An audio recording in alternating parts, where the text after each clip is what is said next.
ঈদে ঘরমুখো মানুষের ভোগান্তি কমাতে পাটুরিয়া দৌলতদিয়া নৌপথে যাত্রী ও যানবাহন পারাপারে নেওয়া হয়েছে বিশেষ প্রস্তুতি। নির্বিঘ্ন পারাপার নিশ্চিত করতে ১৭টি ফেরি ও ২২টি লঞ্চ প্রস্তুত রাখা হয়েছে। পাশাপাশি যাত্রীদের নিরাপত্তায় থাকছে আইনশৃঙ্খলা রক্ষা বাহিনীর কড়া নজরদারি ও ভ্রাম্যমাণ আদালত। দক্ষিণ পশ্চিমাঞ্চলের ২১ জেলার কয়েক লাখ মানুষ পাটুরিয়া দৌলতদিয়া নৌপথে যাতায়াত করেন। ঈদ এলে স্বাভাবিকের চেয়ে যানবাহনের পাশাপাশি মানুষের চাপ বেড়ে যায় কয়েক গুণ।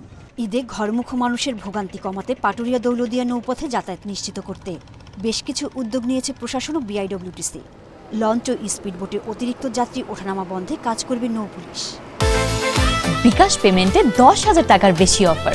শপিং চলছে তো। 4টি ঘাটই আমাদের সর্বতভাবে প্রস্তুত রয়েছে। আশা করি আমরা ঈদের ছুটির মধ্যেই, ঈদুল ফিতরের পূর্বেই ঘরমুখো যাত্রী সাধারণ যানবাহনকে স্বাচ্ছন্দ্যে তাদের গৃহে পৌঁছে দিতে সক্ষম হব ইনশাআল্লাহ। এদিকে পদ্মা সেতু চালুর পরপর দৌলতদিয়া পাটুরিয়ার নৌ রুটে প্রতিদিন ১.৫ থেকে ২,০০০ যানবাহন পারাপার হচ্ছে। ঈদে যানবাহনের চাপ বাড়লেও বড় ধরনের ভোগান্তি হবে না বলে আশা করছেন যাত্রী ও চালকরা।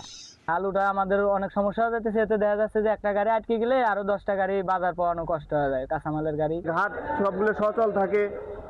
ইদানিং শুনতেছি তেলের সমস্যা, ওই তেলের সমস্যায় বড় ভোগান্তি হয়তো হতে পারে যদি তেল অ্যাভেলেবেল না হয়। নিরাপত্তা নিশ্চিত করতে আইনশৃঙ্খলা বাহিনীর পাশাপাশি ভ্রাম্যমাণ আদালত পরিচালনা করা হবে বলে জানিয়েছে প্রশাসন।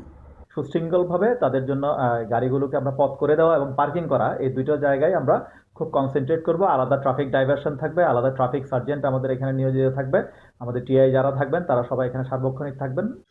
যাত্রীদের পারাপার নির্বিঘ্ন করতে ঈদের ৩ দিন আগেও পরে পণ্যবাহী ট্রাক পারাপার বন্ধ রাখার সিদ্ধান্ত নিয়েছে ঘাট কর্তৃপক্ষ। সোহেলি জাহান, ইন্ডিপেন্ডেন্ট নিউজ।